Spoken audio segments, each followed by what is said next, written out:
স্ত্রীকে তালাক দেওয়ার পর তওবা করে আবার ফেরত আনা যাবে কিনা, তালাকের সঠিক মাসালা জানতে চাই। তালাক দেওয়ার পর তওবা করে তালাক আনার কোনো সিস্টেম নাই। কাবা শরীফের ইমাম সাহেব, মদিনার ইমাম সাহেব, বাইতুল মুকাররমের ইমাম সাহেব, তিনে ইমাম মিলে যদি তওবা পড়ে তারপরও তালাকের পর আর ফেরত আনার কোনো সিস্টেম। তালাক যদি দেওয়ার সময় হিসাব করে তালাক দেন তাহলে ফেরত আনবে। এবার ইনশাল্লাহ ওয়াজে একটা জায়গায় ওয়াজ করব শুধু তালাক নিয়ে, আমার চিন্তা আছে, প্ল্যান আছে। কারণ এই দেশে মানুষ তালাক দিতে গিয়ে এত ভেজাল করে যেটা বলার মতো না।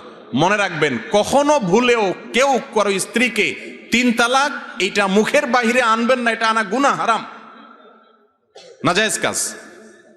স্ত্রীকে তালাক দেয়া লাগলে সর্বোচ্চ 1 বলবেন। আমাদের যখন জোশ উঠে শরীরে, রক্ত যখন উঠে যায় মাথা, কিসের 3 তালাক? তয় 3000 তালাক, বেগুন তালাক, হ্যাঁ, সিম তালাক, স্ত্রীর তালাক, তার বাপ মা 14 গোষ্ঠী সহ তালাক। মাথা নষ্ট হয়ে কি বলে নিজেও ঠিক থাকে না, ঠিক না? ঠিক ধরে শুধু মারা উচিত।